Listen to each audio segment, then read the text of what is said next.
welcome to Office Hours for our Traffic Signal Timing 101 series.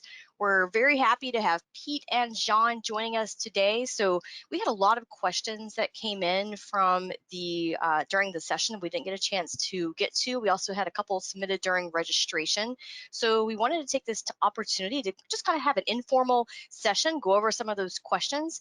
If you have questions today, we encourage you to ask those as well. All right, as always, we are the Florida LTAP Center. We offer all of our services at no cost to our local agencies. If you're here today, you probably know our website, which is floridaltap.org. And on social media, our handle is FLLTAP. And without further ado, we're going to hand things over to Pete and John to get started. So John, I will make you the presenter and I'll hand it over to you. Thank you, Kristen, and I do appreciate that and appreciate those that are joining us here today. My name is John Albeck. I'll be one of the individuals answering some of the questions, and then I'm joined here by Pete Yawk. Really want to give a very special thanks to Pete for being here. He's been under the weather, and he's really stepped up, and he's able to be here today. So, Pete, thank you so much for that. And with that, I'll just mention a couple things. Very informal. This is a very informal session. What we have here is a series of slides with questions that were asked from previous sessions. We've looked those over. We prepared a little bit on those, but Pete, Kristen, and I would really encourage those on this meeting today. If you have a question that's been burning and you'd like to ask that question, please raise your hand and you can unmute and ask that question. We can document it because, Kristen, one thing we didn't mention is I know we won't be able to get through all of these questions in our session today. So just like we've done in the past, it's okay to do a written follow-up on some of these questions? Yeah, absolutely. We could definitely provide that. So whatever we don't get to, we can get that out to everybody. And even the ones that we have here, we'll have a written explanation on it also. And just a real big caveat on a lot of this stuff too is, I hate to say it this way, this is just the way that our industry works. Is many great questions, and sometimes the answer to the question is, it really matters in the context of what we're talking about. Where are you located? So many other things that factor into this. So very rarely is there a really easy black and white answer. So here's the question, here's the answer, move on. There's usually got to be more explanation. That's why the office hours and the opportunity to do this, and Kristen and Florida LTAP, the opportunity to do this, we really appreciate that. Pete, any opening words? Well, happy to be here. You John, and me both, Pete. John, thanks for taking the lead on today. I know you're going to carry the bulk of it today, but maybe I can throw in some.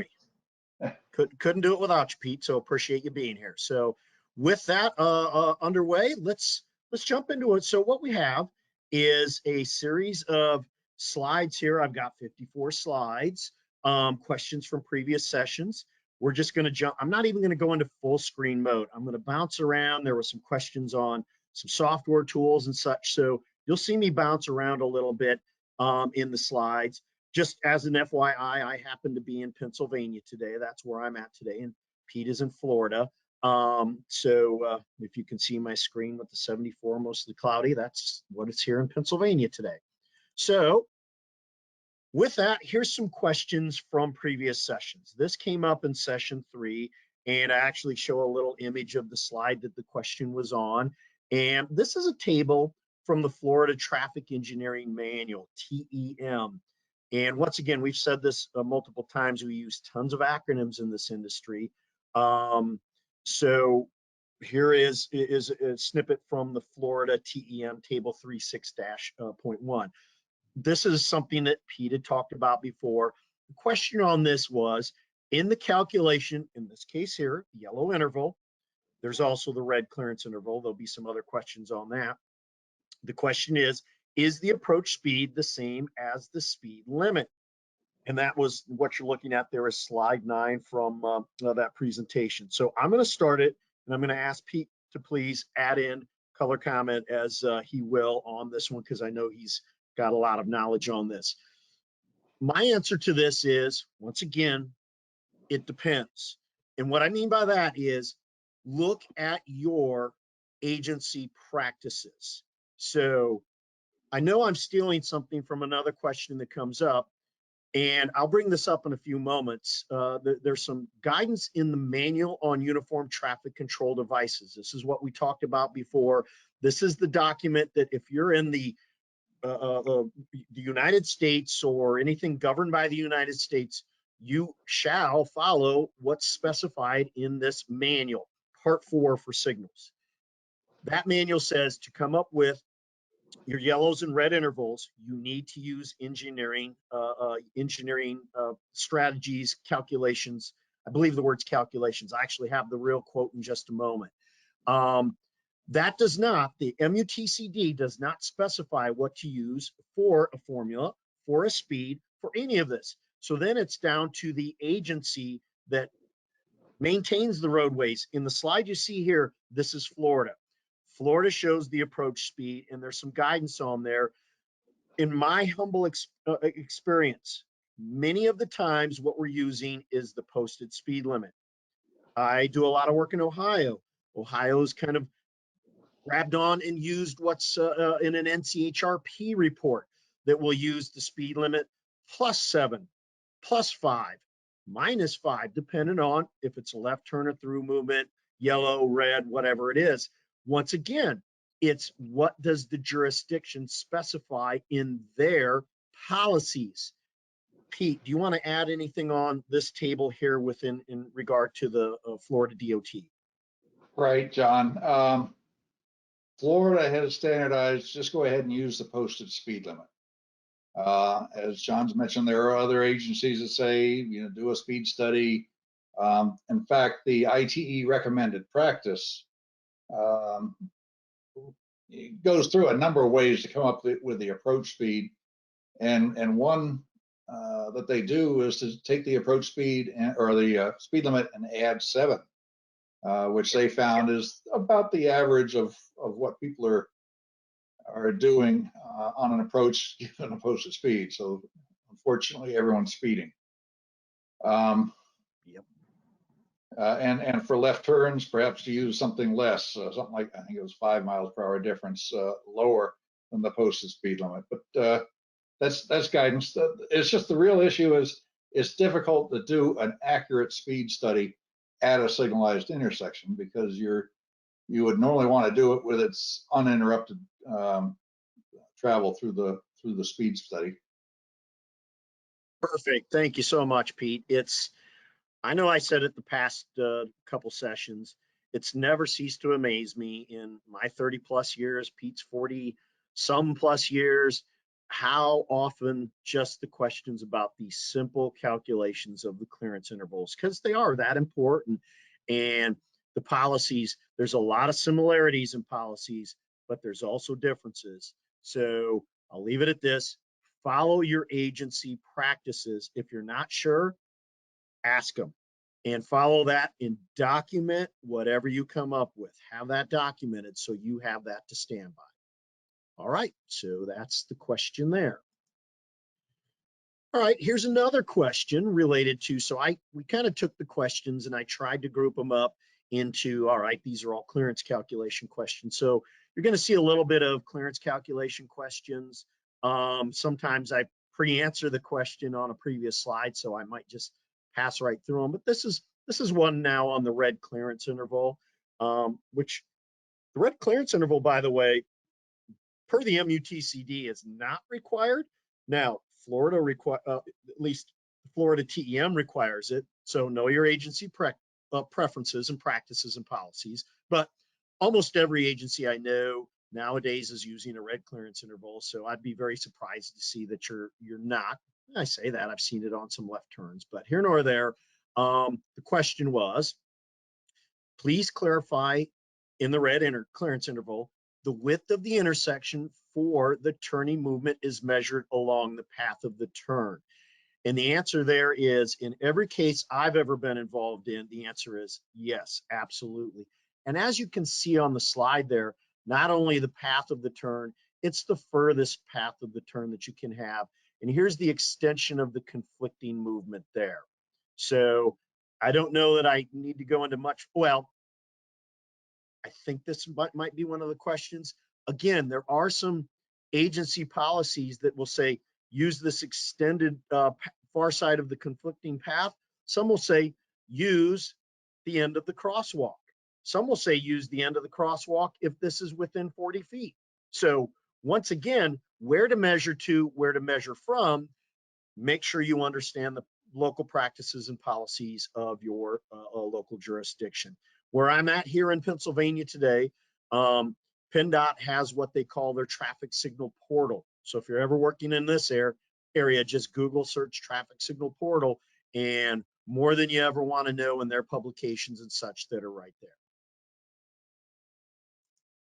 Hey, John, I did want to just pause here. We did have a question that came in, and I'm not sure if you're going to cover this later, but I did put it in the chat here for you. But it says, what is split phasing and when is it best used and what are its limitations? No, great question. Great question. It sort of comes up later, but I think we go into the question assuming we know what split phasing is. So no, I appreciate the question. That's great. So split phasing, what that is, everyone, and now I'm going to go to paintbrush. Generally, it's if you had an intersection that looks something like this, what I might call a dog leg, an offset intersection, where these two side street approaches don't quite line up very well. And the paths of the vehicles through here, and I probably should have drawn this a little different, but the paths of the vehicles might cross, and you don't want movements in each direction going at the same time. So really all split phasing means is, I'll just draw out some boxes here to show some stages, is stage one might just be the north and south movements, and the left turns are allowed to be permitted and whatever else. But what we might not want to do in a case like this is the next stage or a series of phases to go like this, because if those are going, their paths might be crossing. And I drew this bad. I shouldn't have done it this way. Let me undo a couple things. Should have drawn this more offset. What I should have done is more like this. So the offset was this way, so that then when I do say this, you can see the paths here and the paths here might cross. So what we'll do is, once again, we'll allow the north and south to go. And then instead of the east and west going together, because of their paths crossing, we run them split phased or sequential. So what we'll do instead is we'll run one direction, all movements, left throughs and rights, stop them, and then bring up another movement like this, left throughs and rights. So part of the question then, when is it best to use? Best to use when the geometry constraints are such that you can't have two movements going at the same time. So oftentimes it's best to use when their geometric constraints force you to use something like this. Quick warning about it, generally, operationally, it's less efficient. Notice I use the word generally, not always, but if you think about this, and I'm just going to say it in terms of stages or these boxes I was drawing up there, instead of now being able to get by with stage one and stage two, which might be something like phase 2 and 6, sorry, don't know why I drew that like that, 2 and 6, and this might be 4 and 8, and I may have drawn phases backwards and whatever else, but it doesn't matter. When we have these just two stages, we can cycle through a lot quicker. Whenever you have to add a new series of stages or phases, if you will, it increases the amount of time to get through each one of the movements, thereby increasing the cycle, thereby making other other movements that were stopped wait longer. So it's generally less efficient. I have seen where on some very, even though the geometric constraints are not there, we could allow it.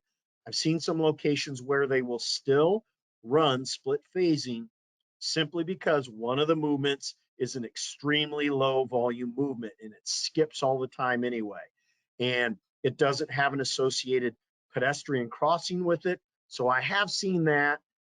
But then again, I kind of argue, well, if it's low volume, why not just run it concurrent anyway? But that split phasing, it's simply when two movements that are normally compatible that can run together can't because of geometric constraints or some other reason. Pete, anything else on that? John, one other thought is pedestrian crossings, is that split phasing gives you the possibility of two concurrent pedestrian or two sequential pedestrian movements. So if your major street, in this case the north-south street, is a wide one, and you've got some significant pedestrian traffic, you may end up giving much more time to the side street for pedestrian needs than you've really got to be able to give from the main street movement. Outstanding. Perfect, Pete. Yeah, there's all kinds of unique little, and Pete just hit on another one.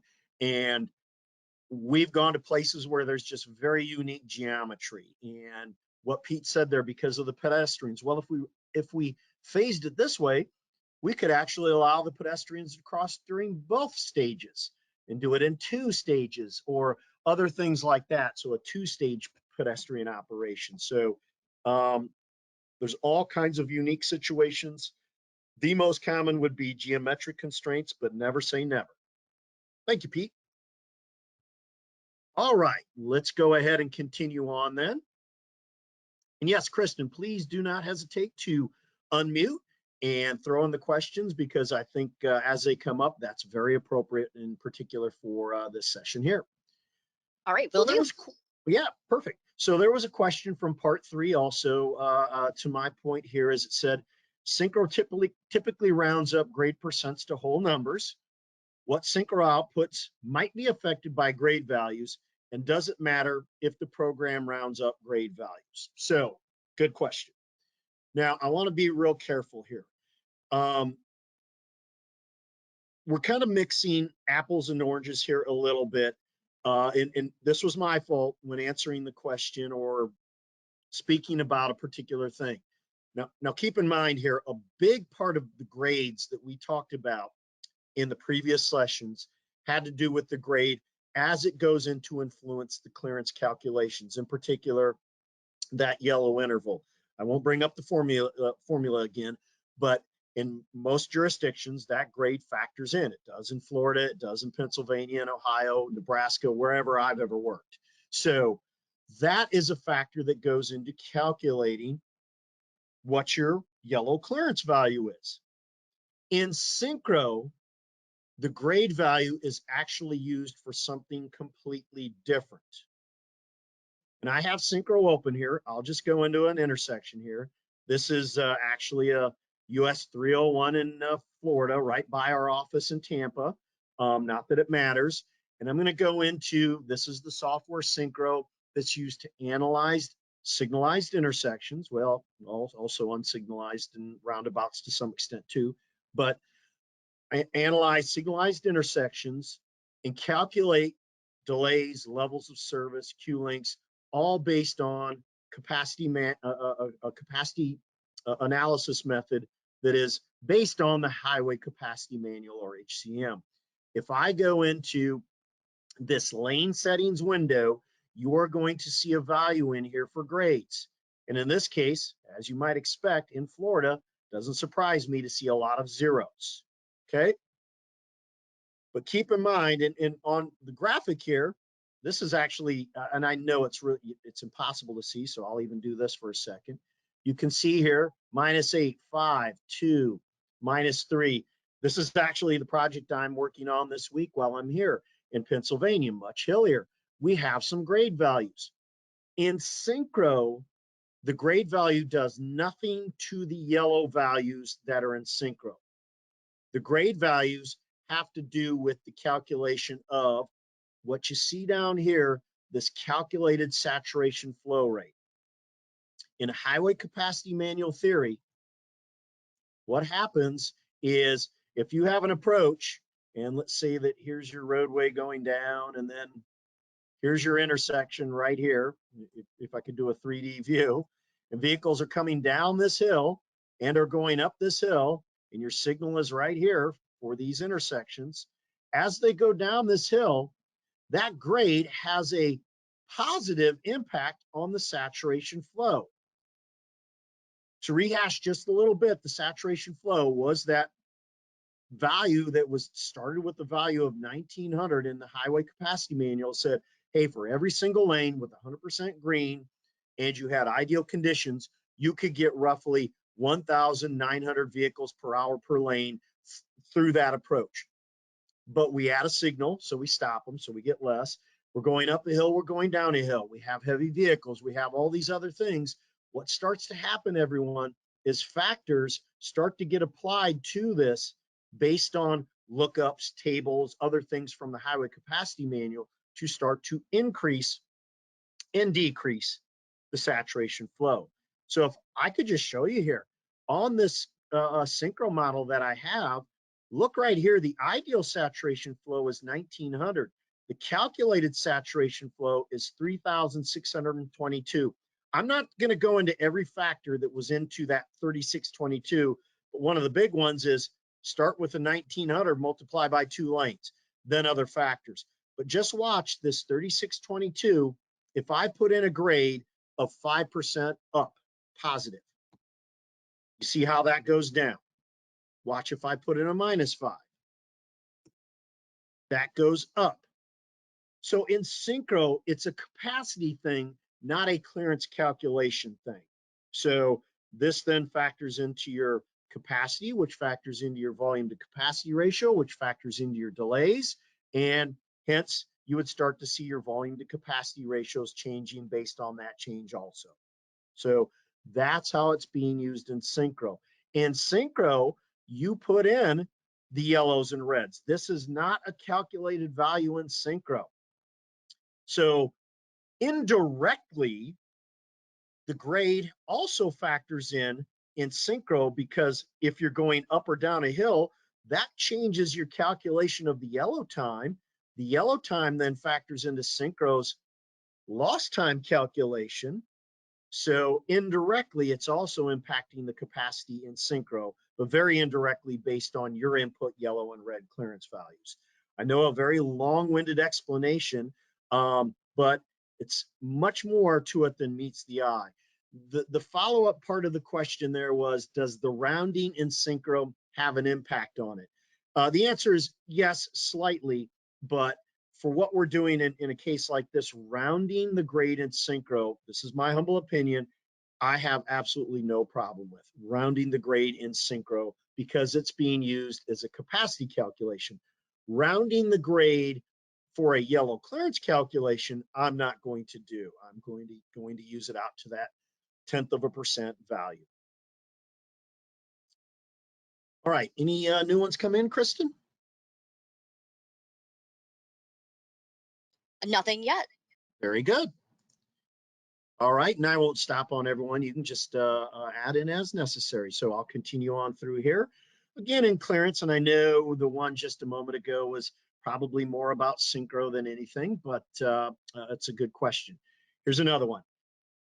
If it's known that the intersection has primarily truck traffic because it serves an industrial land use, could a larger L, which is the length of the vehicle value, for the red clearance interval formula be used to be more conservative? So little rehash on this topic here is there you see the formula again, and you see that L value right there. In many, I almost said most, I don't like to use the word most, but in many applications, and I'll even say most applications I've seen, so I think that's fair to say, that L value, if you look at the guidance from the agency, they'll say, hey, L value, length of the vehicle, use 20 feet. But there's always room for judgment and guidance. The MUTCD and a lot of TEMs give us a lot of that flexibility for using engineering judgment. Many of us have heard that terminology. Like I say, the manual on uniform traffic control devices even talks about the use of engineering judgment. If the case where you have a lot of heavy vehicles is in play and you want to use a longer L for that calculation, by all means, please do. My comment there is document it. So you're going to show your calculations based on the practices for the agency. Document that We're going to go ahead and use 32 feet because of calculation of our study showed the average vehicle length here is 32 feet. We want to be more conservative in this practice. I'm going to go ahead and use that. By all means, there you go. That's what you do. So, because yes, a longer vehicle is going to, if you use 20 feet based on this calculation, the back end of that longer vehicle would still be hanging in the intersection. If you use the 20 feet common value there. Okay. Next. Hey, General John, I'll question. jump in. We did have Please. a couple of questions on Synchro come into the chat. So the first one is asking, does the curvature of the road as modeled in Synchro affect any calculated values? Gotcha. Great question. The easy answer is maybe. So everyone's looking at this curvature of these roadways in this figure. So I'll just do a quick example here. Right now, this roadway here is straight. What Synchro does with the curvature is this. Right now, the length of this link right here is 2,645 feet. Synchro will use that distance to calculate the travel time between this intersection and this intersection.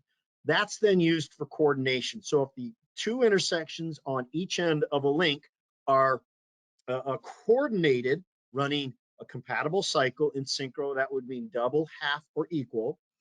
And you do run them in actuated, coordinated, or pre-timed mode. Synchro will actually calculate the travel time between here.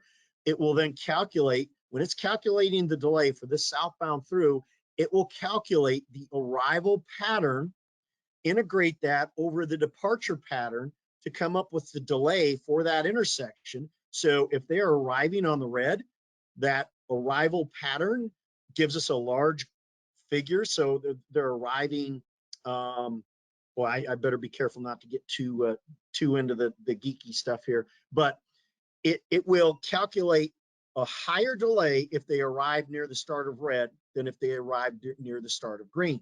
Again, that's based on the length of the link, the input speed, and so forth. So if you curve this link, what you've done there is that curvature, and it kind of goosed some stuff up here in the view here, but that's okay. By curving that link, you now have increased the distance, which increases the time. So now they might be arriving at a slightly different time in the cycle. So that would and could impact the delay in Synchro. So the answer is yes, curvature could, as long as the two intersections on each end are in a coordinated system. There's more to it I could go into, but I think that I'll need to suffice for that with today. All right. And then I think a related question, you were just kind of talking about it. So does the length of the link in Synchro have any effect on the values calculated by the program? Because this person said that they often will just kind of maybe shorten the intersection, but instead of drawing the full length, but for simplicity. But does that affect anything? Gotcha. Great question. So certainly if it's the link between two intersections, it certainly does. I'm reading between on the question there. I think what they're probably talking about is more of a link like this link here, which I'll call an external link. So the other end of it is an external node. In other words, there's no other intersections. This is the end of our network. We're not modeling anything out here. So I'm going to have to say this with two different distinct answers. The question had to do with Synchro, but I'm going to add in. Does the length of this link, this external link, because there's no other intersection down here.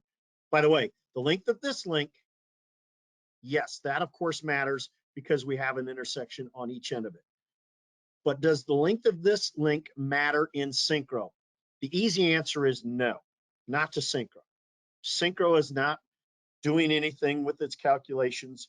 I'm lying a little bit, everyone, because if this was the first link on a long corridor, it does have something to do in arterial level of service calculations, but for the most part, that's a very minor thing. But from the intersections calculation standpoint, the length of this link does not matter. However, the companion tool, the sim traffic simulation model, it might. Not just might, it absolutely could. So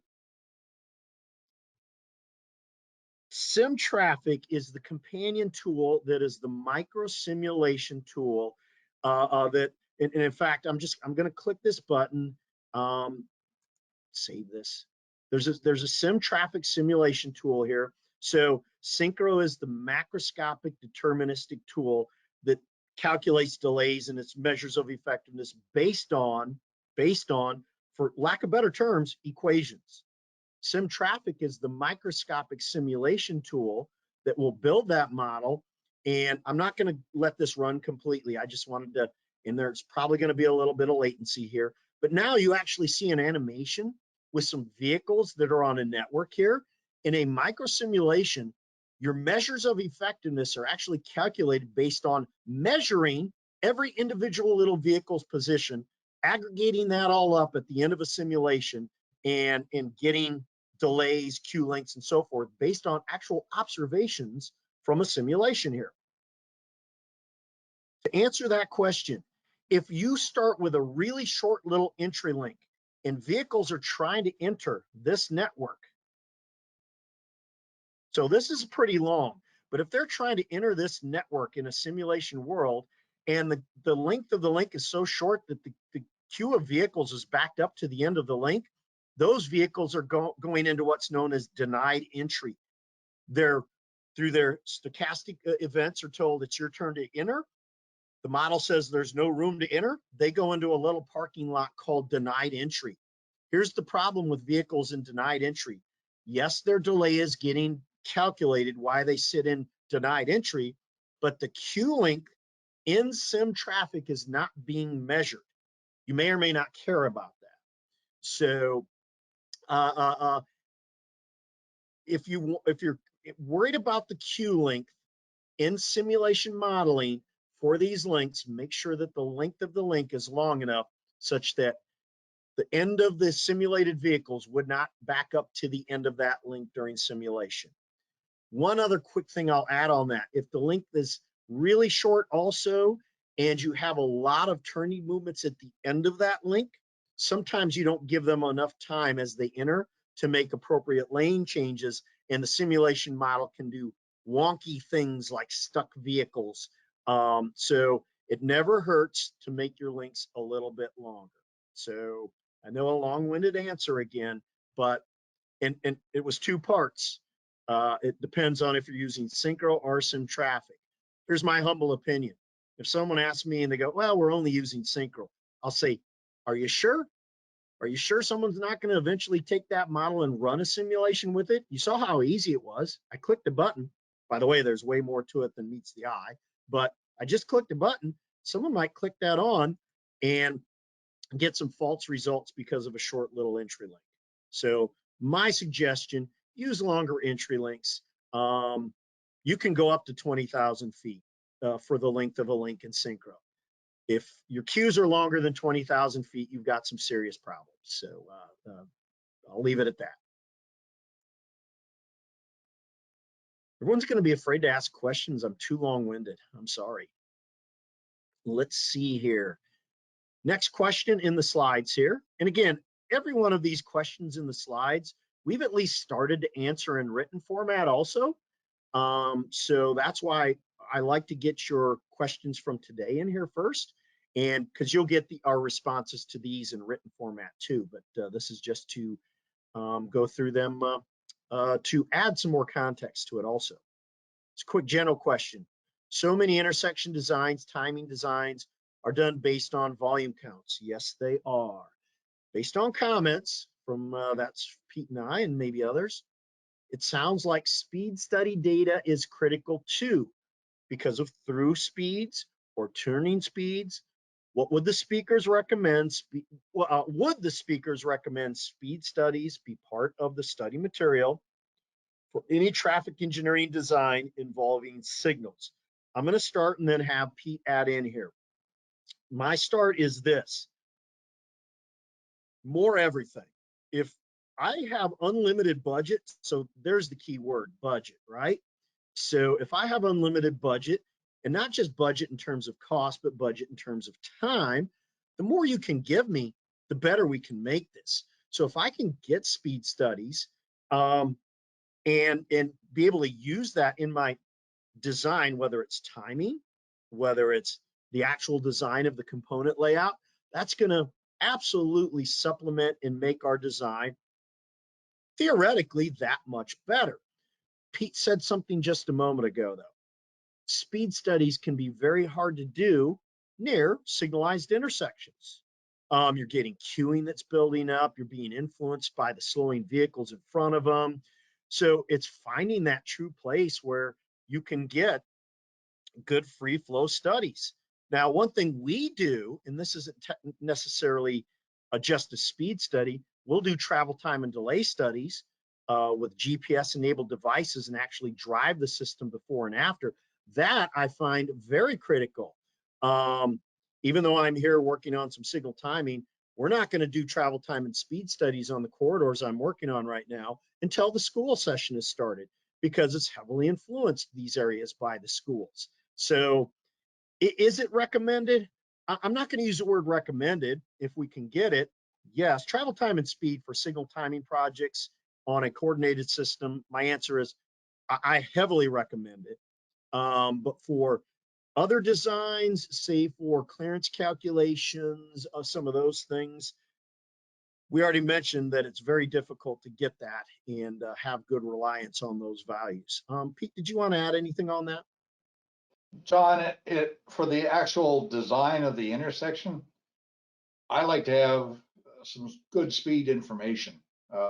What is the free flow speed through the intersection that will be signalized? And that has some considerations on making sure you've got proper sight distance to the signal heads and all that. That'd be my thing, but everything else you said is spot on. Great point, Pete, because yeah, I didn't answer it in that way. That yes, on an actual design of an intersection, you may be starting with an unsignalized intersection. So then you truly could get some free flow speeds, most likely, especially on the unsignalized approach. So great input, Pete. Yep. So yeah, so that's what we have for that one. As I mentioned earlier, there's often a bunch of caveats on all of these questions, I'm afraid to say. So here was a question back on clearances and such. NCHRP, which is the National Cooperative Highway Research Program, report 504 allows to use left turn speeds equal to posted speed -5 for the calculation of clearance intervals. Any thoughts on that?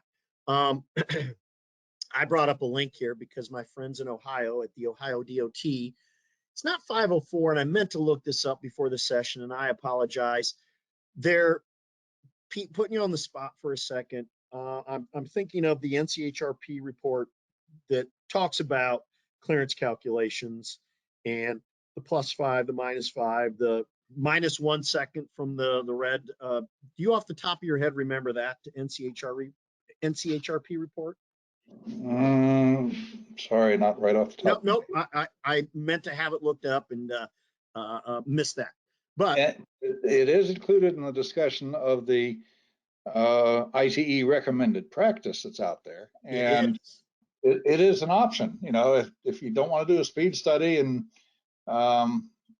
you know, many agencies say use post speed limit -5 for left turns.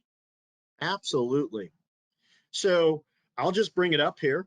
This is, and again, I'm just going to Ohio's website, Ohio DOT's in this case, and their section, this is their TEM, section 403 and 403-2 talks about yellow and change intervals.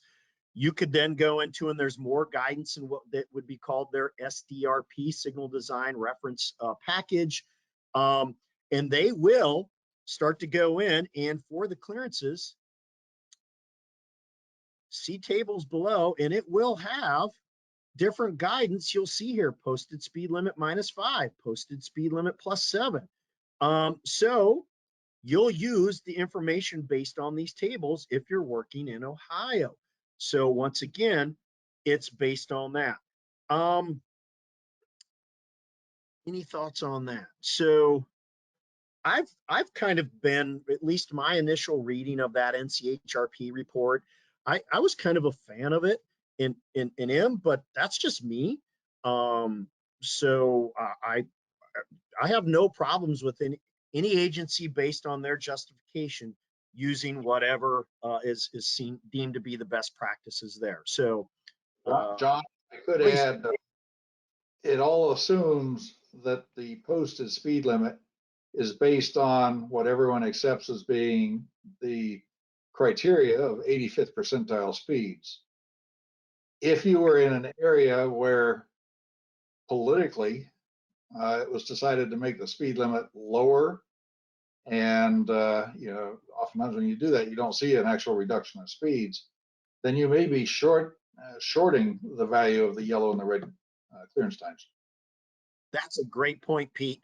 Yeah, it might be a politically motivated a speed limit sign, and we've seen those. And the calculations based on that lower speed certainly might, no, not might, would have an impact on these overall calculations. So once again, engineering judgment might come in. This again is where, if I go back to those speed studies, those might come in and be very useful also. But again, trying to find locations where you can get a speed study in a location that's not influenced by the downstream control devices. Okay. All right, so here was one of the questions I said will come up in a little bit, and stole a little bit of this a moment ago, is what's the relationship between the MUTCD, that again would be the Manual on Uniform Traffic Control Devices, and the ITE, the Institute of Transportation Engineers, in terms of yellow change interval guidelines? Does the MUTCD give a yellow interval guidance? I pulled the text right from section 4D.26 of the MUTCD and highlighted that paragraph 3 there. And by the way, having gone out to the MUTCD website, did I link it? I can't remember. Nope, I didn't. That's okay. If I just did a quick search of MUTCD, there it is. I do see news coming about the status of the 11th edition. Pete had talked about that a little bit through our sessions. So right now, the current edition is 2009. More to come. So we're talking about the 2009 version. Be sure to go into this later. By the way, while I'm here, because through one of the questions, something came up and I go, where did I see that? Where did I see that? And there's these training links down here. These are really handy. And there's some PowerPoint presentations. I actually have one of them open in the background. This is because to answer one of the questions later, someone asked a question about Dallas phasing. And I said, I know I saw that. And it talks about how and why the MUTCD now, when I say now, the 2009 version restricts the use of the Dallas phasing display. So more on that in a moment if we have the time for it. But here right now, what the MUTCD says in 4D-26, the highlighted area there says, the duration of the yellow change interval shall be determined using engineering practices. This is what I was trying to quote earlier. They use the word engineering practices. That's it. So, but notice, and I circled it, that verb shall, should, may. Those are really important verbs in this manual here. If it says shall, you'd better do that. You had better do that. So what's an engineering practice? Well, the ITE equation, the NCHRP equations, the equations from the TEMs in the agencies that you work for. So if you're following those practices, you are living up to what is called out in the MUTCD. So this again is where it depends on the jurisdiction you're in. Follow the practices of the jurisdictions that you'll be in. Now, you'll see a lot of similarities between jurisdictions, but there's always the subtle differences. Sometimes not so subtle, little differences that are there. But what you're not supposed to be doing here, everyone, not supposed to be, is based on this sentence here. This is my reading of it. So if I was called in, onto the carpet and asked about this, And I worked at an agency and I said, nah, we're just using a blanket 4 and 2 for the yellows and reds. I think I'd have troubles defending that because that's just based on a rule of thumb. 4 and 2 are just, I would have trouble saying that's an engineering practice. So use some formulas based on one of the nationally accepted or state accepted principles. Pete, anything on that? You got it, John. Very good. All right, so here's another one. Again, based on the yellows and reds. Since the yellow and red intervals are programmed by phase 1 through 8, yep, that's right. So I just thought I'd do something here. Let me show, I think I still have it open here.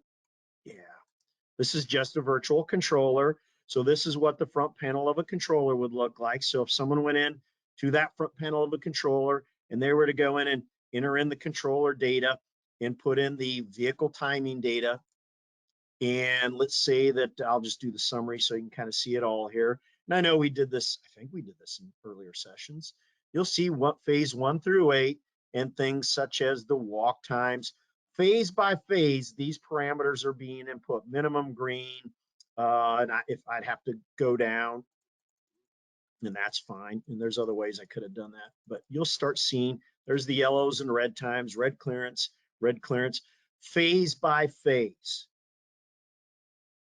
Following up with the question. So comment was, yes, we enter that data phase by phase. By the way, the same in synchro, phase by phase. And the formulas for yellow and red can be calculated by individual phase, then assuming a situation for opposing phase 2 and 6.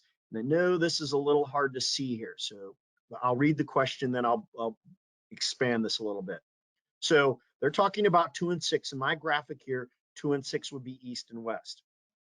And assuming the calculated yellow and red values needed for 2 is different than, let's say it's larger, than that needed for 6, then why would it be necessary to program phase 6 in the controller with a longer interval required for phase 2? This would reduce the efficiency of the signal operation for, say, phase 1 and 6. So here's the easy, it's not easy. Here's the answer to that. You know what? I'm going to use synchro maybe to illustrate this. Will this work for me? It will if I do this. Oops, got to unlock the timings. So right now, notice that phase 2 and 6 in this model are operating at the same time. And I'm just even going to draw it out like this a little bit. Okay. So right now, 2 and 6 are operating at the same time. So this would be what we're looking at in this graphic here is this row right here represents ring 1. This row right here represents ring 2. Phase 2 and 6 start and they go green together. This dark black line here represents a barrier point. As a reiteration of things we've talked about in the past, this is the barrier point. So what I'm doing right now is I'm mimicking, at least on this side of the barrier, 1, 2, 5, and 6 is what I see right here. 1, 2, 5, and 6. Since 2 and 6 are the last 2 phases to terminate together, we like to have those turn yellow and red at the same time because of the fact of a very, it might be a low probability, but if phase 2, let me make sure I say this right because the question was 2 needs a longer value. I'll do this. Let me go in and put in a longer value for phase 2. So let me find phase 2, find the yellow and red value. Instead of 5.1, let me put in 7.1. Notice how now, at least on this graphic, what happens is phase 2 starts yellow a little bit sooner than phase 6. Now you might say, well, they can't see each other's signal heads, so why does that matter? The answer is this, especially if this northbound left was a permitted left. What happens, oh, I'm sorry, let me say it the other way. The southbound left was a permitted left.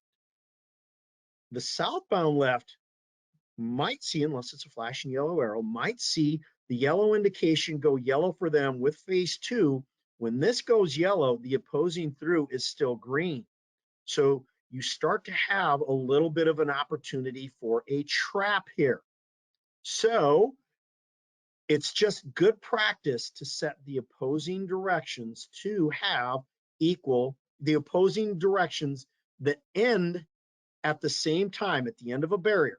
So in this case, 2 and 6. In this case, 4 and 8. We like to have them programmed with the same yellow and red clearance values. Now, I'm going to tell you a little secret. Now, it's not a secret. It depends on the controller, but most modern controllers I've seen anyway, even if you program 2 and 6 with different yellow and red values, their logic is such that, hey, I'm scheduled to turn yellow here. This is the last phase in the barrier that's going to terminate with it. Since this turns yellow here, I'm going to turn this yellow here also. So even though it's not programmed to turn yellow at that point, many controllers I've worked with will turn yellow at that point anyway. So why not just program it so there's no concerns there at all? Pete, you want to add anything to that? Sure, John. Since they, on most of the new controllers, they do turn together at the in advance of the barrier. If you have different durations of yellow, the controller will typically make it up in the red clearance interval. That's right. That's right. Very good. Very good. So, and the bottom line too is you have to keep in mind there's subtle things that can happen that aren't so subtle. And many times these are in very low volume conditions. Think about all the phase combinations that can occur if skipping occurs, or you may think that 2 and 6 or 4 and 8 are going to probably more applicable if I use the side street, lower volumes. You might think that 4 and 8 are always going to terminate together, but because of skipping and extensions and other things, you want to think through all of the conditions or try to do your best of all the conditions that can occur. Yeah, it gets really complex. I'm not going to go down that rabbit hole today because I probably just don't have the time. All right. Hey, John, I'll jump in. We have a couple of questions from chat that have come in. Perfect. All right. First one's about the MUTCD. So if the MUTCD has a paragraph that uses shall, and then the state guidelines for the same standard say does not use shall, and the project is federally funded, what does the project engineer follow? Do they follow the federal guidelines or the state? Got it. You follow the federal, and here's what I'm going to say is, so the MUTCD is through Code of Federal Regulations is a requirement of each jurisdiction in the United States. Code of Federal Regulations, well, it doesn't matter. If and when states are writing their own guidance, they shall follow the practices of the MUTCD. So they cannot go in and overrule a shall statement. So if you happen to find that, report it to your state jurisdiction and say, hey, listen, the federal MUTCD says a shall statement here. You've come in and put in a may. We can't do that. We have to follow the guidance, because if you look at that code, it will say things along the lines of each state shall follow the rules. And I'm paraphrasing here. I'm no lawyer, but shall follow the federal MUTCD. You can add your own guidance and supplement. So if we use that clearance intervals, notice it didn't, the MUTCD didn't give a shall statement and you shall use this equation. So that's where the state agencies write their own policies on a lot of stuff like that. But if the guidance is something like you shall have a minimum retroreflectivity of X, and the state goes in, and I'm making some things up, so don't quote me on what it is, but then the state goes, nah, we're not going to follow that. You cannot do that. Pete, you want to add on that? Yeah, John, to me, should is very close to shall. But I agree that the terminology between the federal MUTCD and the state or local documentation should match. Absolutely. I'll add a quick comment here. There's about 10 states Minnesota's one of them. I've done a lot of work in Minnesota in my career. There's about 10 states that take the federal manual, the one I just went to the website for, and they create their own state manual on uniform traffic control devices. So if you're working in Minnesota, you would find the Minnesota Manual on Uniform Traffic Control Devices. It takes the federal manual and adds language to it. I never knew this until about 10 years ago. It just was above me. If you ever go look at that Minnesota manual, and I kind of picked up on it, but I never really knew why. You'll see two different font sets, like a Arial font set and a Times New Roman font set in there. And I don't remember which is which, but one typeset is the exact language from the federal manual, and the other typeset is what MnDOT added to that. They never override things like a shall statement. They supplement it, they add to it. Oh, but in Minnesota, we'd like to also add this guidance and everything else. So again, there's 10 states that, at least the last memory I have is about 10 states that write their own MUTCD, but none of those override the jurisdiction of the federal manual. Okay, did you say there were a couple there, Kristen? Yes. Yep, very good. So the next one is, when is it recommended to install a mid-block crossing near a school, and how do you accommodate both sides of a signalized intersection when you have like a mid-block near a T intersection? Got it. And Pete, I know you've got tons of experience on stuff like this, having worked for counties and all kinds of agencies, and I'll go ahead and start. So a mid-block crossing, so there's a variety of options you have for a mid-block crossing. Rapid RFB, rapid rectangular flashing beacons, which isn't really a signal, it's a beacon as the name implies. A pedestrian hybrid beacon, which kind of the lingo when it kind of first started coming around is what was known as that hawk signal, but it's really known as a pedestrian hybrid beacon, which is a dark signal. So it sits there not illuminated until a pedestrian pushes the button. Then it will go into its yellow, its solid red, wigwag red crossing, and or just a full pedestrian crossing with a signal at a mid-block crossing. The answer on when should we install one of those is all based on your engineering study. And I've been involved in those, did one real recently to look at the need for a pedestrian hybrid beacon. Here's what we did.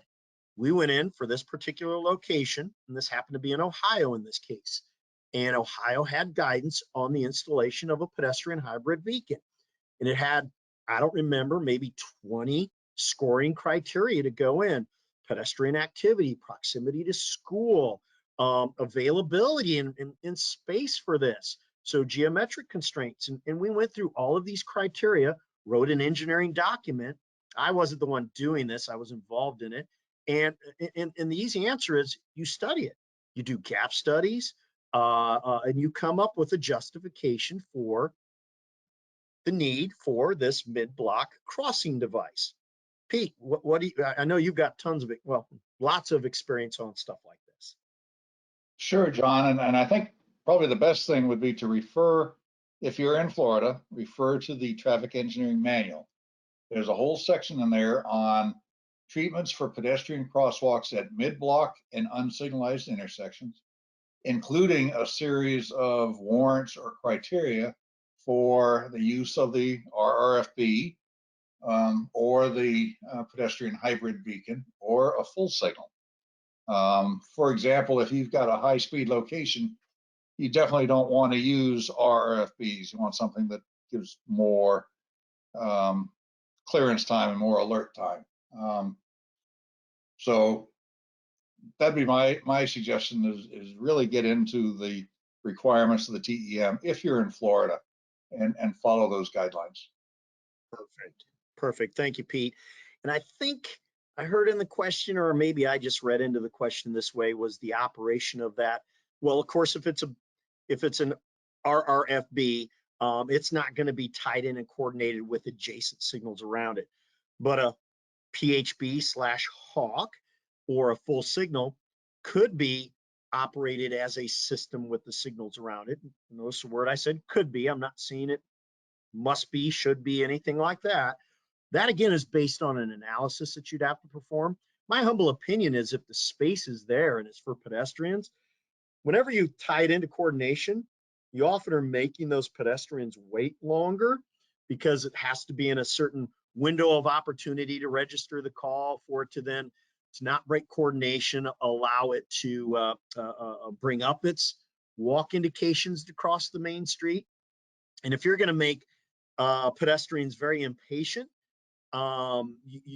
it's maybe advisable not to run it in coordination. But the counter to that is then when you don't run it in coordination, it's being activated so much, there's queues that are building up there that are backing into the adjacent intersections. So it's case by case. There's never an easy answer.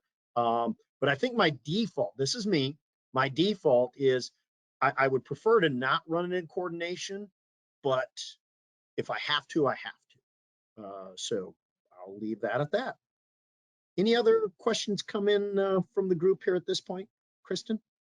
I'm not seeing anything. I did see a comment that might be worth mentioning that yellow and red change intervals are usually different when using different approach speeds per direction. Typically, when that happens, the highest calculated yellow and red clearances are used for both approaches. A great comment. Nope, we really appreciate that. You could have different speeds on the two approaches, and you're going to want to use the longer of the values. So that's a great comment. This is something I alluded to earlier as there was a question live here that came up, and I had mentioned, I know I have something here in here in a bit, and here we go. So here's a question that said, for a staggered intersection with staggering on the side street and split on the side street as well. So there's that term split phasing again. So do you take into consideration the last conflicting movement, even if this last movement will not occur due to phase sequence?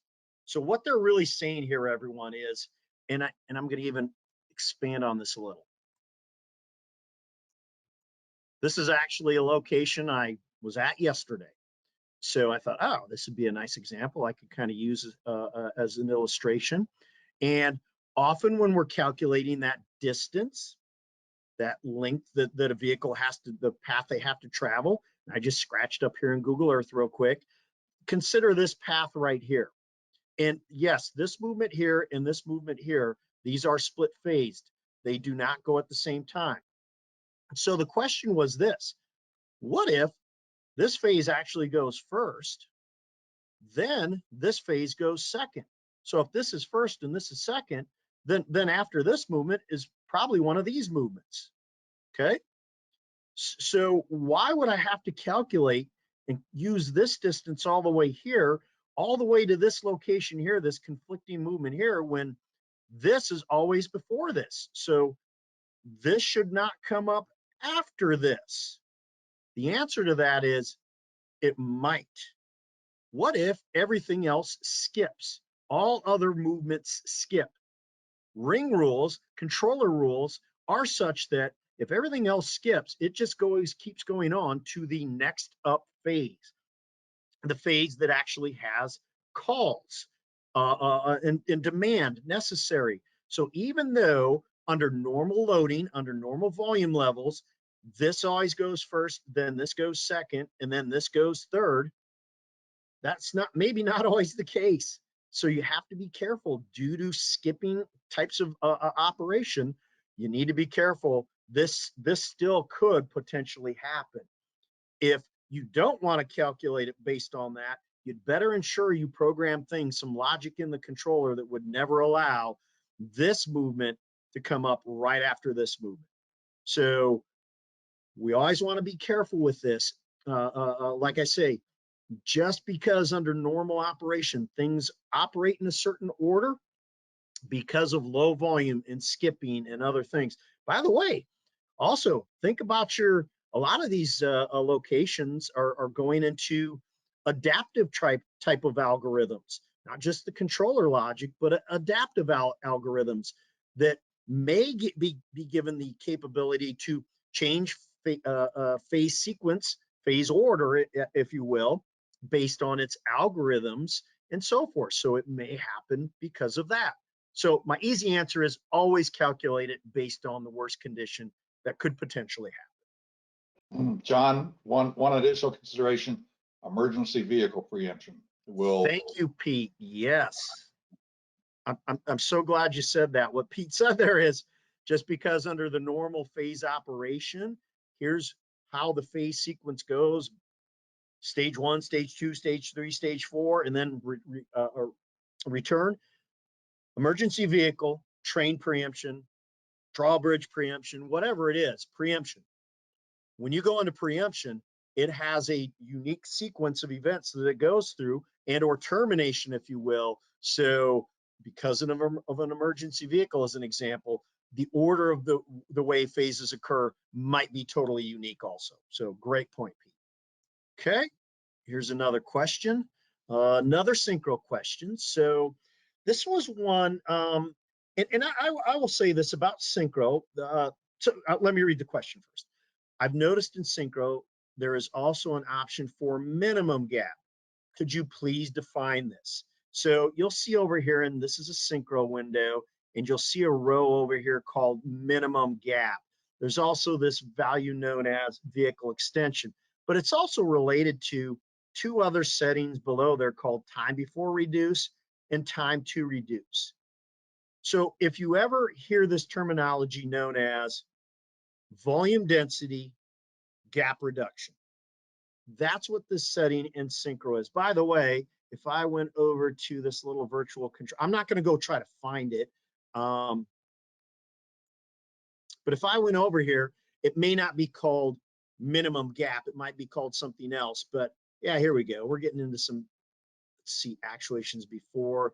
There's also volume density variable initial, but we're talking about volume density gap reduction. I won't go track it down right now, but there's some settings in there for that. What does it all mean? Here's basically, and it's used for a variety of reasons, but here's in one example kind of situation where you might be using volume density gap reduction. Let's say that this is a high-speed approach on a signalized intersection. So you might have some conflicting movements on this side street. We have set our detection, zone of detection, some distance up the roadway. Now, that box I drew doesn't necessarily need to represent a loop. It could be a lot of other technologies. That's just the location on the roadway where vehicles are detected. What we often like to do is when the signal is green, so this movement is green, let's just say this is phase 2, just for purposes of illustration. What a lot of operators like to do is they like to, if a vehicle passes over this detector during the green, we like the green to be held on so they can get up to this intersection moving at the design speed, 45, 50 miles an hour. That ensures that by the time it goes yellow, if you're right at this location right here when the signal turns yellow, no one ever questions or doubts that. You just continue through and you progress through safely. Remember in previous sessions, we talked about this thing known as the decision zone, the zone of decision. And I'm just going to draw something in here, if I may. I'll draw it in red just to illustrate it a little different. I'm going to draw a box like this to represent an area on the roadway that says this. Tried to draw to the start of the box, sorry. And this. The point where you enter that red box is the start of this decision zone. The point at the end of this red box is where you leave the decision zone. If the signal turns yellow while you're within this red box, so you're right there when the signal turns yellow, you're in a zone of decision. I need to either stop or go. This is the place where we start to get rear end collisions because some decide to hit the accelerator, some decide to hit the brake. So if you extend the green to get them through that red box, well, hey, by extending them to the stop bar, you're going to do that. That's you've extended them beyond this end of decision zone.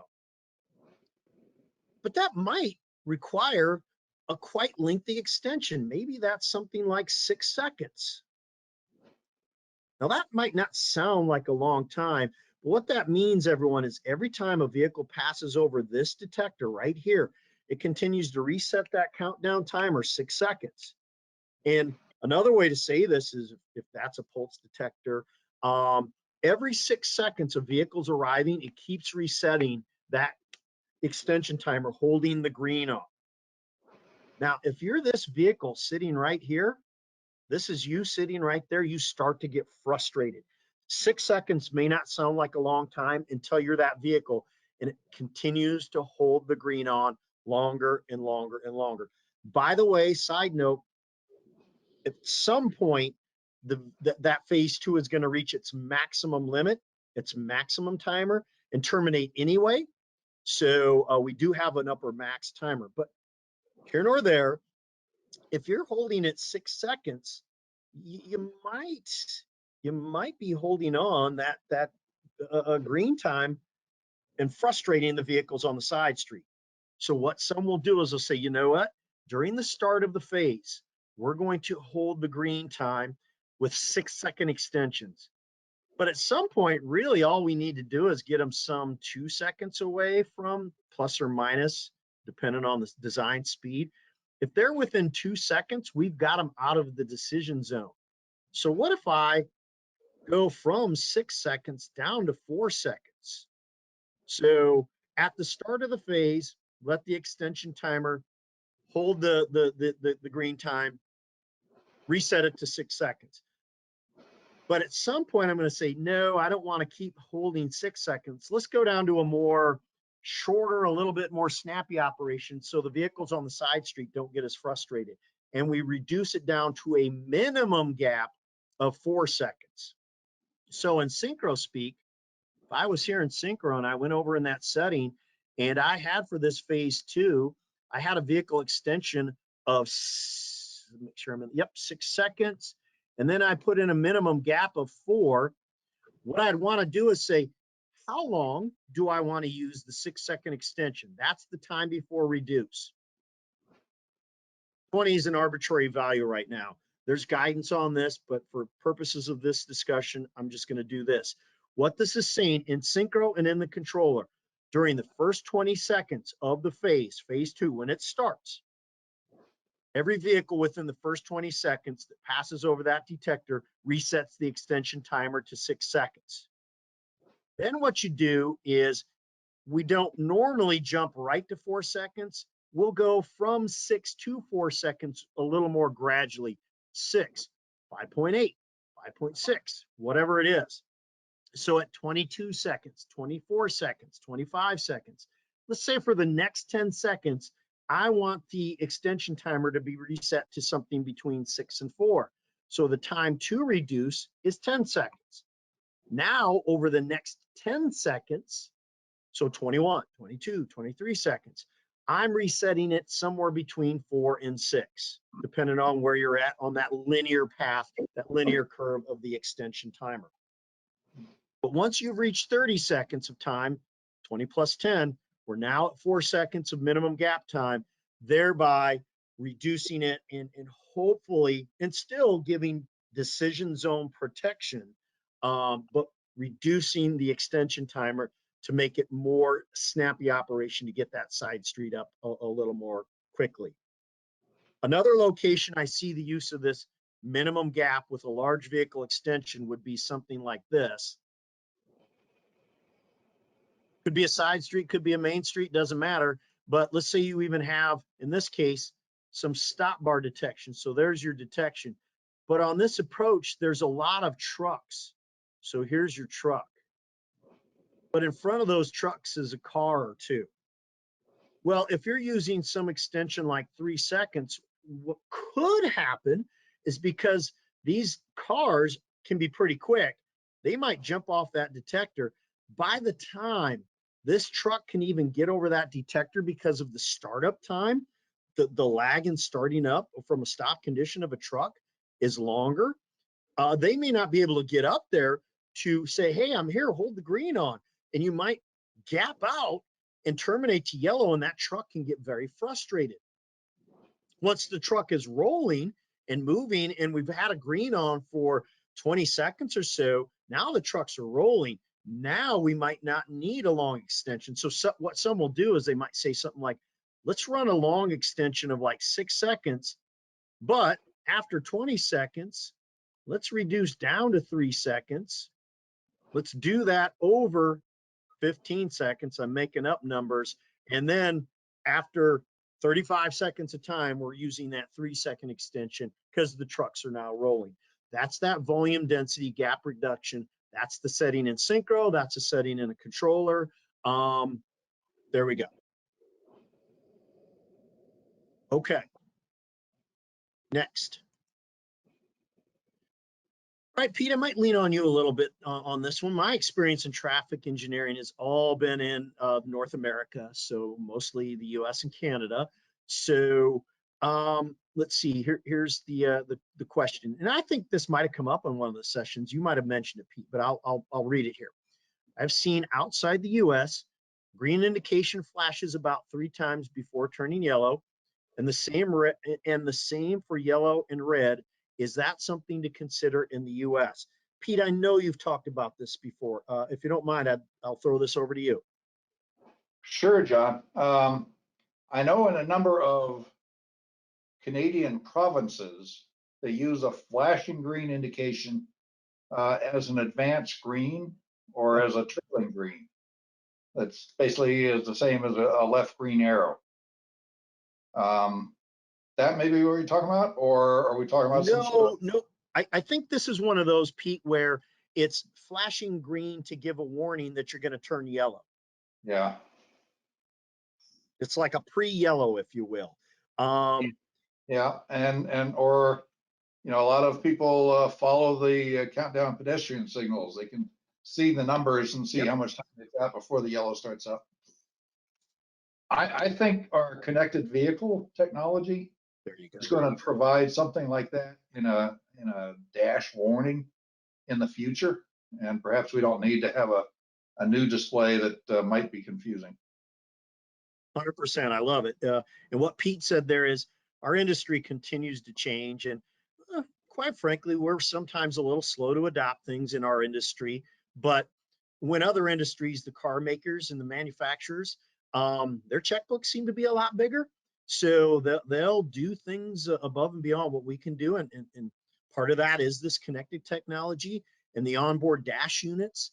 I've been in vehicles, I don't own one, that I'm not going to name companies, but they're partnering with some of the agencies that get the signal timing, and it's not necessarily a real time per se, but it can predict and let you. And the onboard dash unit is the device that's, as Pete mentioned, letting you know, hey, you're not going to make this signal. It's going to turn red in a certain amount of time. By the way, because I asked these questions to him, it's like, well, won't that encourage red light running then? Won't people are speeding to get through this? And no, there's algorithms in there that say if it's within this parameter, we're not going to provide that information because we don't want to encourage hitting the gas to make it through there. So as Pete mentioned, yes, the technology, it's there. It's just not widely used at this point. So these are the technologies that are going to be great. And a lot more to come on this. So if you're new in this industry, connected vehicle technology and some of this stuff, that's where a lot of things are really happening. Hey, John, we had a question come in from chat. If a pedestrian hybrid beacon was installed, but the pedestrians just kind of seem to push and then just walk, can this be converted to flashing as a RRFB? So when the push button is activated, only the yellow begins to flash? It makes sense to me.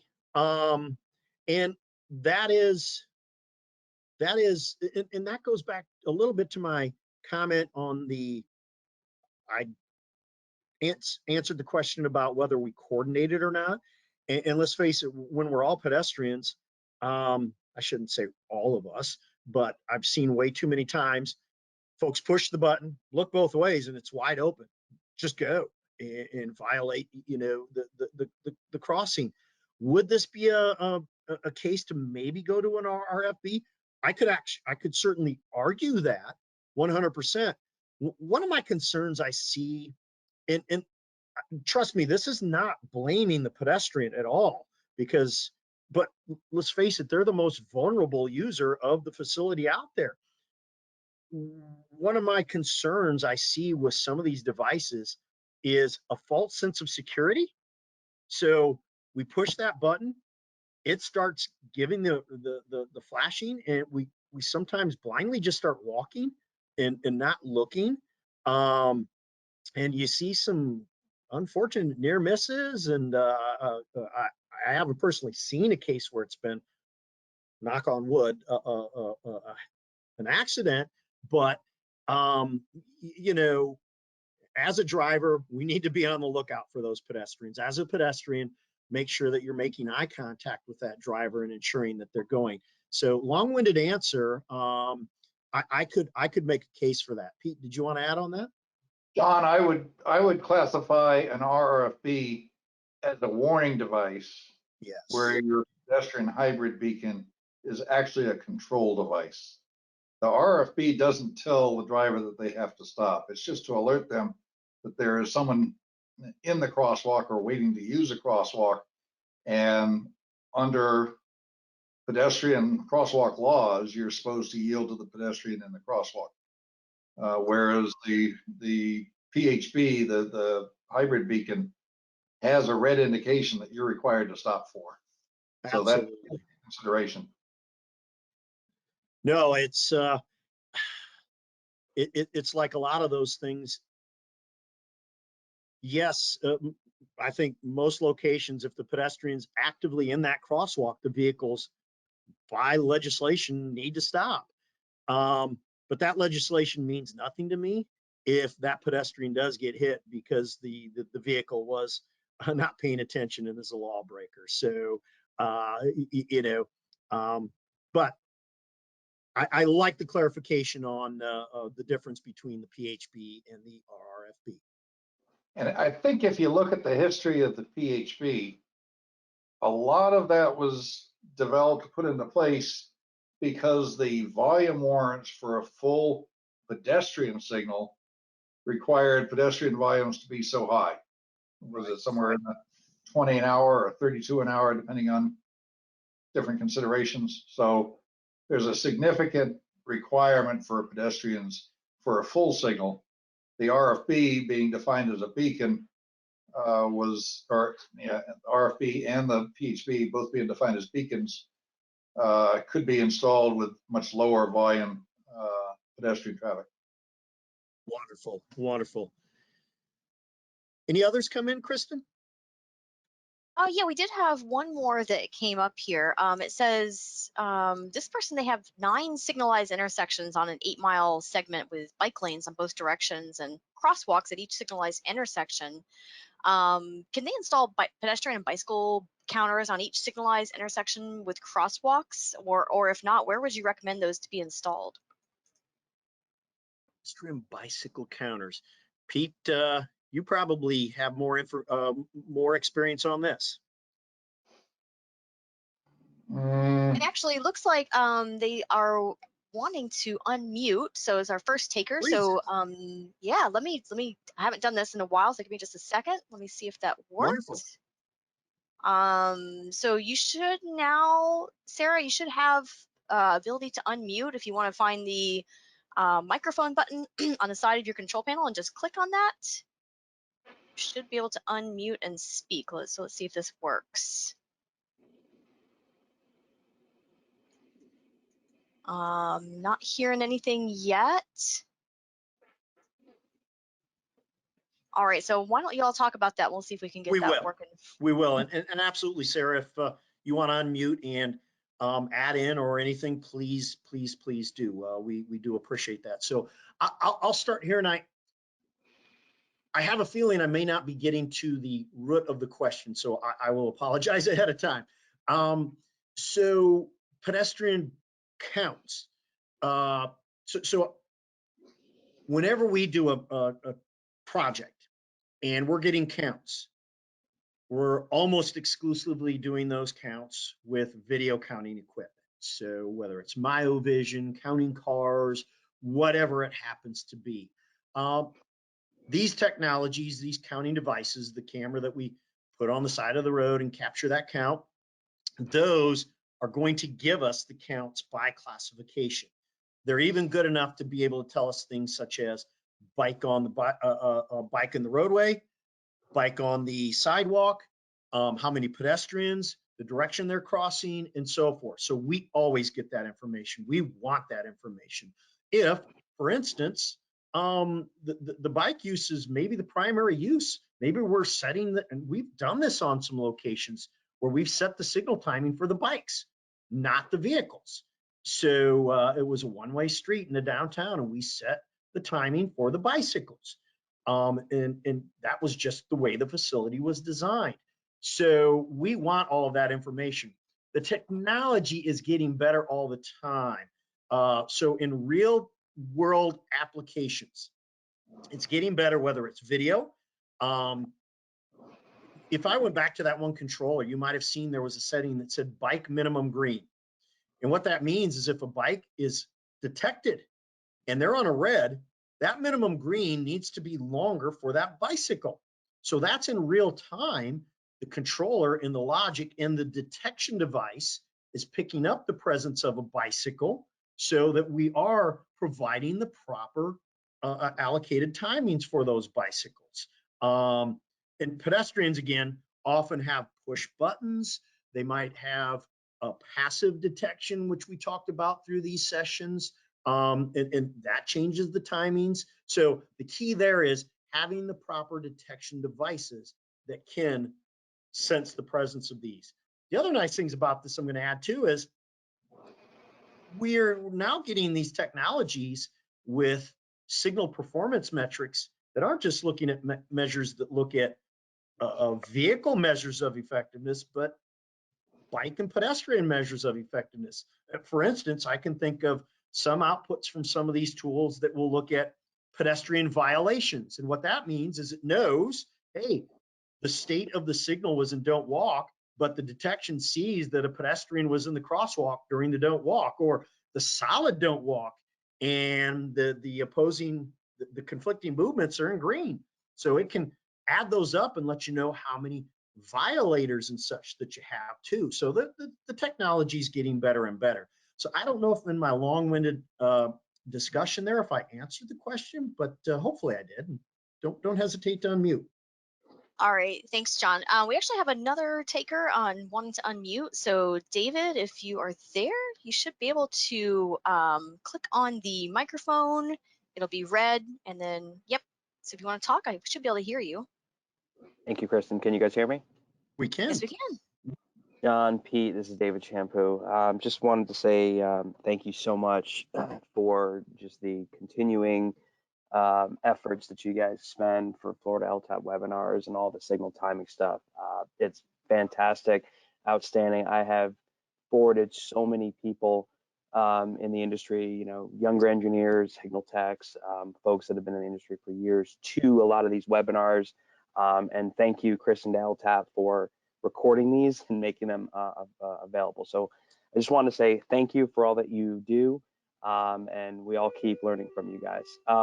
Quick question. I've been trying to help communicate the lead pedestrian interval is a good tool to use. One thing I've found that's been a little challenging is how to actually implement it and communicate that to folks that who may not be familiar with, you know, our cabinets and you know, how the controllers are programmed specifically for intersections with protected permissive left turn phasing without flashing yellow arrows. So I was wondering if you guys could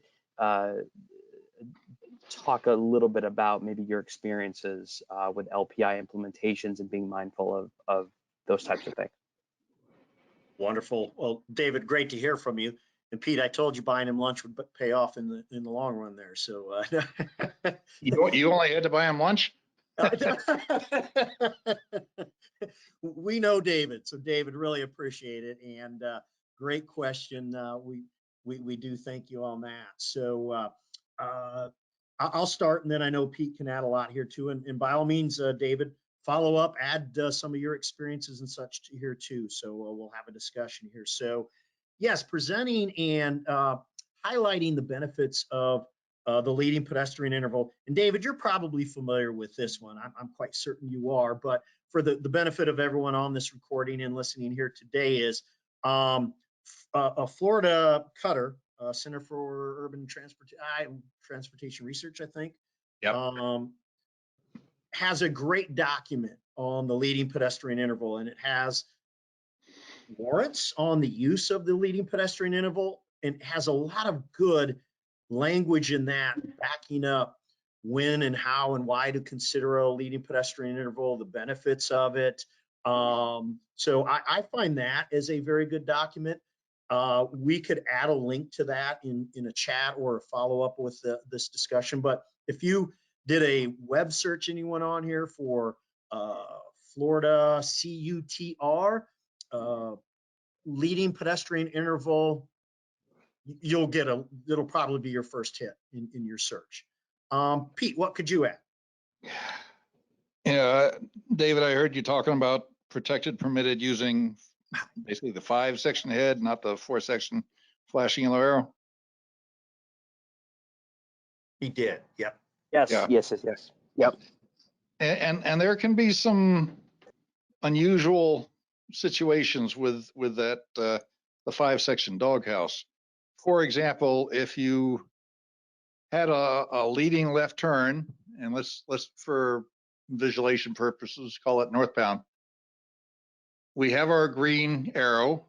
We then time the yellow arrow interval, but then the red clearance is sort of a blind red clearance. It doesn't really display because the adjacent through movement is already moving ahead, right? And so there is a time where the crosswalk to the left gets its leading pedestrian interval, but drivers may see that the southbound traffic is being held because they're still waiting at the red for the LPI. And so they may learn that they can cut in front of stopped southbound vehicles because there's no physical conflict for them, and not realize that they've got a pedestrian conflict. So I like to encourage that if you're going to use LPI, that you go to the flashing yellow arrow left turn display. We've implemented many of them with the 5-section head, and they work. But sometimes you can get, particularly where you've got aggressive drivers, people that learn that they can cut ahead and utilize the LPI for making a left turn. Yes, So exactly. would you install an LPI with a right turn lane without a right turn blank out sign? In an urban low speed area, LPI seems to work fine without that. When you get into a suburban area, let's say you're a driver on the side street that is planning to turn right and you're waiting at the red, typically you're going to be looking to the left for oncoming traffic. And as that oncoming traffic, you see, oh, it's slowing down. Probably they're going to make a turn. I can go ahead and make my right turn on red. And you look up and all of a sudden, no, it's not making the right turn on red. You're making a right turn on red with the LPI on. The pedestrians are in the crosswalk. So at the higher speeds, such as a suburban location, then you may have an issue where we really want to have no turn on red blank out signs. All right, thanks. And I think we've got Sarah available now. I think she got her audio working. So Sarah, if you're there. Yes, can you hear me? Yes, we can. Oh, thank you. Thank you for all your effort trying to help me out to talk. Regarding the question, you have already answered, I guess, for the 8 miles in multi-lane conventional highway going through a city there with 8-mile stretch and 9 signalized intersections. The counters for pedestrian and bike lane at the crosswalks was required by the active transportation program. But because of the constraints of money, we were thinking like, how many do I have to install in each signalized intersection, which is each one of them is 4-legged intersections, and on each signalized intersection, and is it only at it would be better to install them only at like school crossings? Got it, I have got it, got it. Pete, I think you were starting. Yeah, I think if you had limited funds and had to select which intersections you could put these counting devices at, school crossing or those that automatically, just from past experience are the busiest crossings, they would probably be the of those of most significance. I would I 100%. have Yeah. Go ahead, Sarah. I have 2 intersections that have adjacent to railroads, and that's where I'm like, okay, now I have to add another 2 at the railroad because we have bikes and pedestrians on those locations. So there would be at least 6 intersections minimum, because 4 is for the schools and the 2 it would be for the railroad. Yeah, there's nothing in the MUTC that requires pedestrian counting or anything like that, or bicycle counting. So I'd say it's basically, how do you get done the objectives of what you've got funded? Absolutely. And this is where on a project like this and all of our projects, and I know we often answer the question with oh, we make it sound like unlimited budgets and unlimited this, and yeah, just do everything. But that's not reality. So in projects like this, where there's got to be decisions made on where to best apply that funding, is make sure that your stakeholder team, all interested parties in this, have open communications. You do your kickoff meetings, you talk through.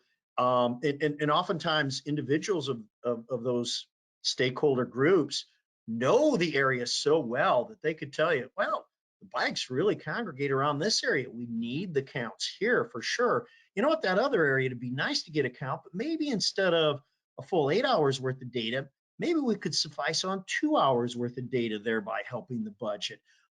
So it's kind of an open communication and discussion with the stakeholder group, I think can really help wisely spend that budget too.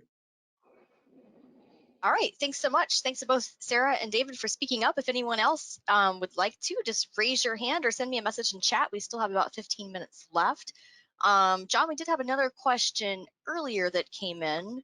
Okay. So during your decision zone discussion, 5 seconds was given as probable stop and 2 seconds was probable go. So what is the basis of these times? Is it related to the speed or the grade?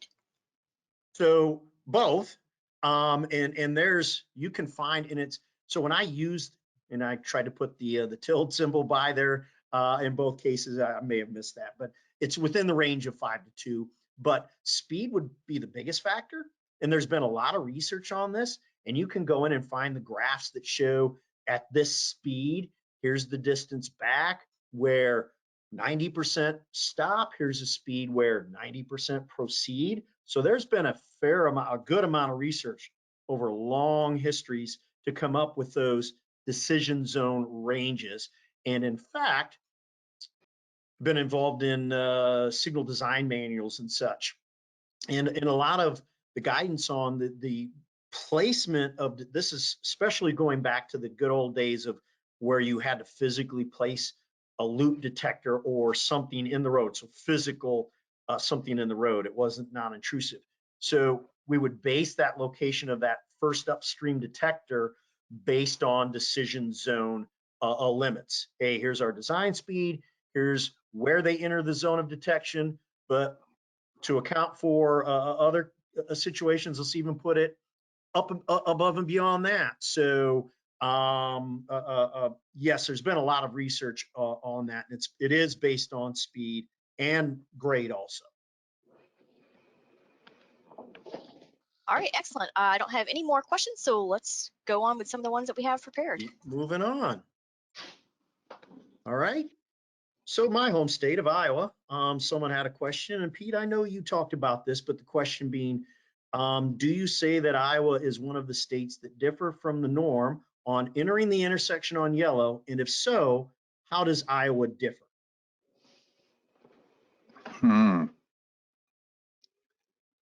Sure, So this, John. Yeah, Iowa is one of those that does not have the standard permissive yellow law. It says that you, as the approaching driver, approaching on yellow, need to be able to stop on yellow unless you're physically unable to do so, meaning you're going too fast or you're too close to the intersection to do so. So it's a little bit different wording than what a lot of the other states use for which would be considered the permissive yellow law. perfect. And since I'm going to be in Iowa this weekend, it's good for me to know this. So great. Thank you, Pete. Yep. All right. So, this is an interesting, that's a great question. So how can you decide? They're all great questions. How can you decide protected or permitted left turn phases? If you use traffic volumes, what is the decision value, such as 100 vehicles per hour or 3 vehicles per cycle, so forth and so on. So I have a couple links that I'd thrown in here. There's so many places you can find information on this. In fact, let me go, I meant to have this one open. But I'm going to open, since I'm in Pennsylvania, I thought I'd use this. This is PennDOT's publication 149, which is the traffic signal design manual. When you're designing a traffic signal, you often have to come up with the decision whether we're going to use, let me just do a quick search. Should have had this open. Turn phases, that'll get me there. Okay, so what they have here is criterion for signalization of left turn movements. And what their policy is stating here in this publication, I've seen a lot of similarities with other jurisdictions. Now I'm going to add a wrinkle to the discussion here. Let me just first do this. So what we're talking about here, everyone, in this question is you have this left turn movement and you have a certain amount of volume that's going to use that. And of course you have a certain amount of traffic that's opposing it also. The question is, how should you operate this left turn? Should it be permitted only? When I say permitted only, it's allowed to operate either with a green circular indication, so they must find gaps in, I'll put a VL in V through, VT. So they must find gaps in that opposing through, and that's the only way they proceed through that. That's the permissive only.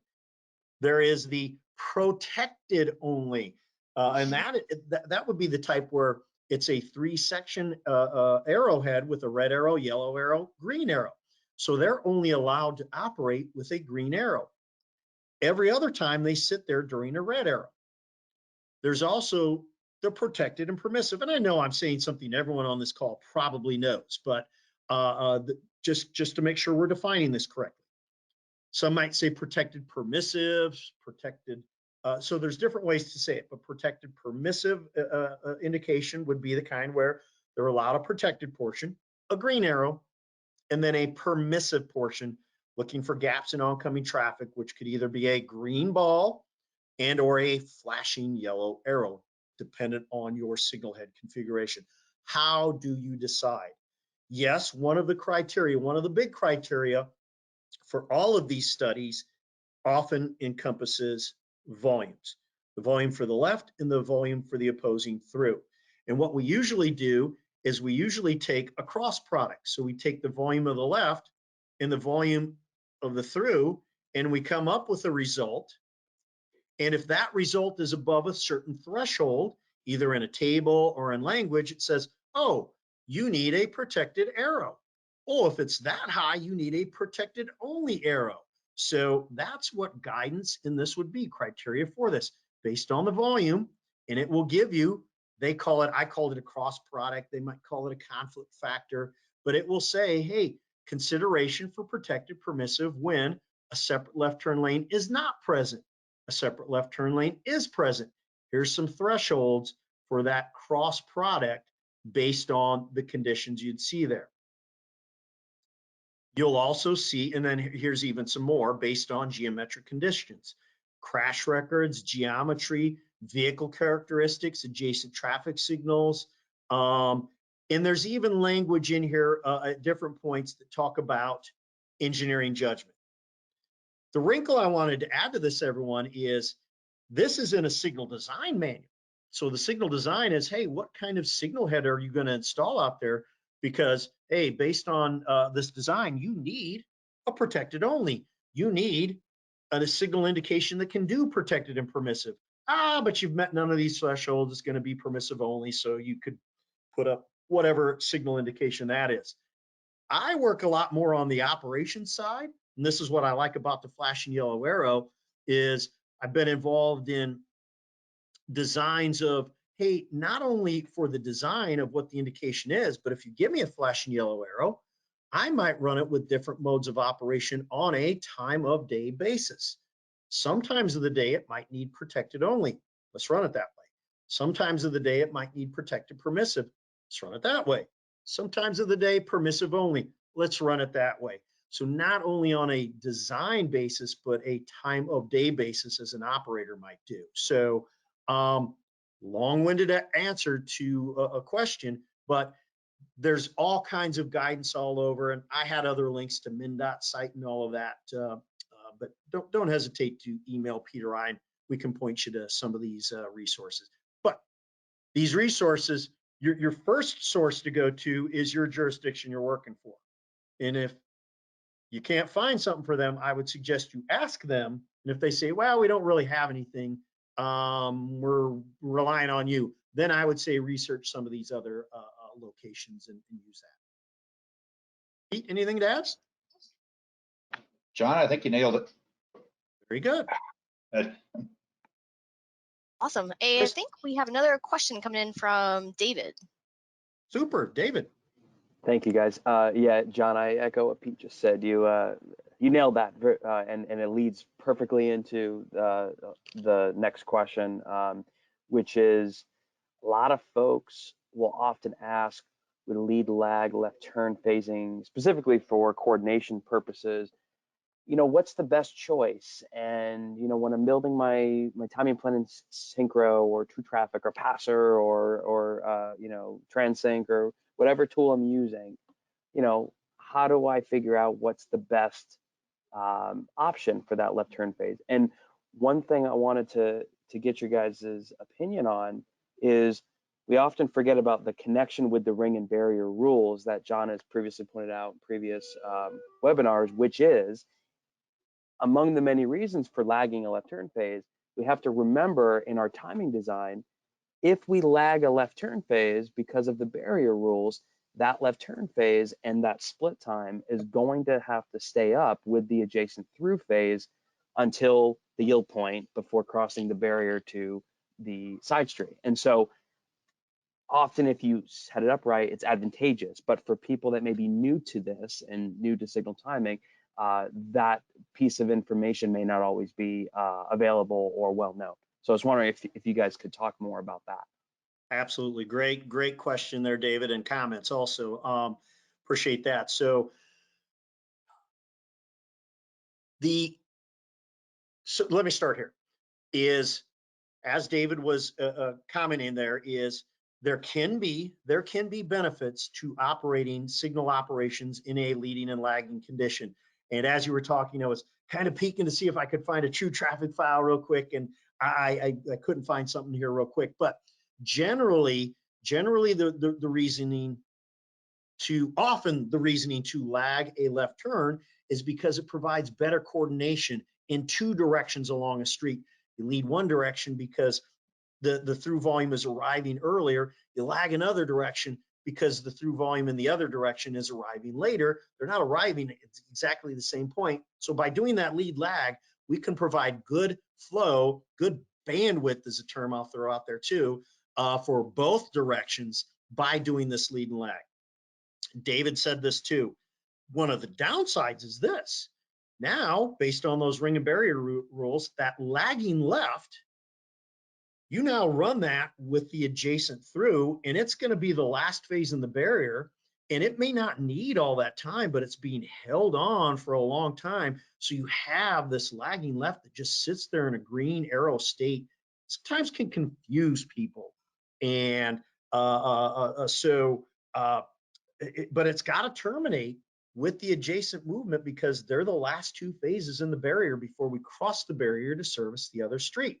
So that might be a disadvantage to it. My word of caution. And I have a big history with Synchro. Was involved in Synchro for many, many years. I know a lot about Synchro. And here's one of the things about Synchro that I want to caution everyone on here. If you're using a tool like Synchro, and in fact, this could be true of any tool, is I want to be careful that I don't blindly follow what Synchro says. Because if I go in here into Synchro and I'm getting ready to optimize, and there's this checkbox that says, hey, allow these left turns. So I'll show it on this graphic here. Right now, my phase one is leading phase two. If I control click on this, it changes it to a lagging left. So this would be a condition where I have a leading phase five and a lagging phase one. If you allow Synchro during one of its optimization routines, if you allow it to optimize the phase sequence, I will guarantee you that if you check this box here and these boxes down here are checked at this local intersection, you're going to get some intersections that allow a leading and lagging left. And you ask me why. And the answer is because Synchro is trying to minimize a performance index that's based on delays and stops. Because lagging a left might reduce the performance index, or let me use delay. Delay is an easier concept to understand. Because the delay has been reduced by 0.1 seconds, Synchro says, oh, that's better. I'm going to give you a lagging left because you allowed me to. Is a 1/10 of a second in reduction in delay really worth lagging your left? That's the part where we don't want to blindly follow what Synchro says. Does it make sense to you? Break it down. Does the delay really look like it's that much better by lagging the left? So when I was in my career with Synchro, and I would travel around and train on Synchro, and folks that had been in the industry prior to Synchro, one of the criticisms of Synchro was honestly this: their comment was, "It's too easy to use." Like, what are you talking about? And this is what they're talking about: is that it was easy enough to use to go in and put the data. We hit this magic optimization button and take it for granted. Always question everything. So, if you're going to use a lagging left, I'm not saying don't, because I use them all the time.